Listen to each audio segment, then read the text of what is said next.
All right, it's media day. We're talking 16-6A with Cy Falls head coach Chris Brister. Coach, that was a wild district last year. I don't know if I've ever seen four teams finish in a tie for first like that, but it went all the way to week 11, game 10.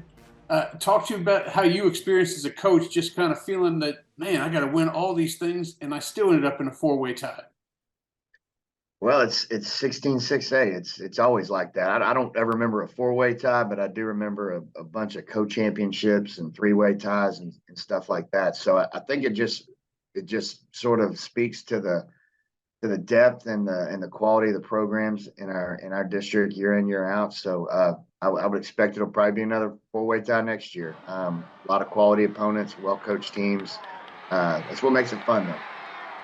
Now, I know your team, and we were just kind of discussing off camera, was fairly young last year. Talk a little bit about your youth and how you hope it's the experience they got is going to help you here in 2023.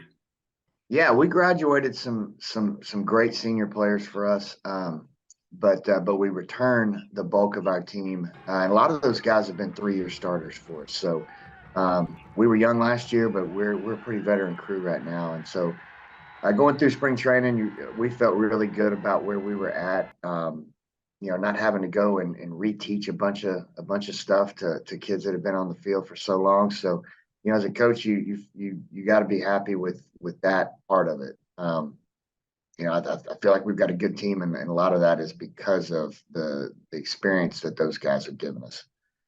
Yeah, one of the things that's really experienced is that offensive line and running game, especially with Trey Morris returning. Talk about how that may be a huge advantage for the Golden Eagles.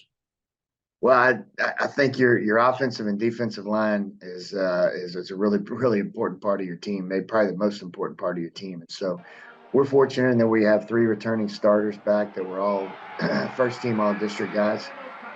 We've got to replace 2, but we came out of the spring happy with the 2 that had pretty much won those jobs. Trey Morris is a heck of a back, but our receivers do a great job of blocking. Our quarterback does a good job of reading the things that we're asking them to do. And so it's not just Trey and not just the offensive line. It's the whole thing that kind of makes all that go. You will have a new quarterback in there. Maybe talk a little bit about Kai in there and how you think he will handle his business. Had a great spring. I mean, a fantastic spring. And I'm not surprised. He's a good player. But yeah, going into that, he didn't have a ton of snaps last year. But he's got a whole lot of tools, and he's worked really, really hard to become the player that he is. So we expect to have a big year from him. He throws the football extremely well, studies the game hard. So feel like we're going to have a great quarterback back there. And how about defensively? I know last year you guys, I think, scored 30 points in about 80 or 12 games. So it may be defensively, if you can stuff them a little bit, you might get something going there. Yeah, replacing 2 defensive linemen is never fun, especially when they're the caliber of the kids that graduated in Obi Okiki and Chase Edwards. But we got a lot back in the way of returners. 2 safeties that have been on the field for 3 straight years, Reed Meekins and Mickey Hosea.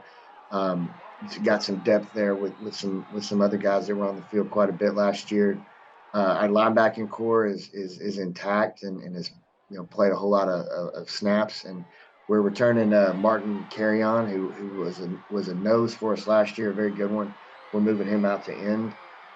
So, kind of the same thing, very experienced. And so,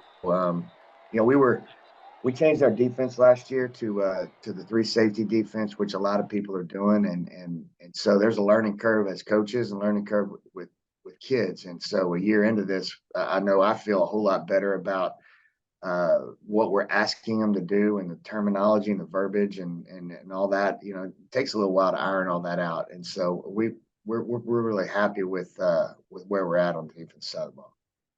Yeah, it seems like they had a good hold of things this year, and it's got to make you feel better. I forgot to introduce you the right way, which is reigning coach of the year, Chris Brister. Oh.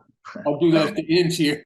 I know that's not something you throw on your business cards, but it is something that happened in this district when teams come come up and down. I mean, Cy Park won it 2 years ago, and they barely could get some wins this year. It's very fluid district, and it's difficult to, once you get in it, to figure out, where we're going to get our wins from, but we got to get them. Is that kind of way that you feel about it in 16-6A? Well, yeah, you can't take a week off. There is no opportunity to do that. Everybody is a quality, well coached team, and so you better stay healthy. You better make all your grades and just keep. I don't know the best way to say it, I guess, just keep everything headed in the right direction. That sometimes doesn't include all the football side of things. So a lot of that has to happen and go right for you. But yeah, it's a tough place to play as in this district. Yeah, it's definitely one that you're going to have to be ready all 10 games, because it's probably going to come down to that last Thursday or Friday. No doubt. No doubt. All right, Coach, I appreciate it, man. We're looking for big things from Cy Falls, and good luck in 2023. Thank you very much. Have a good one.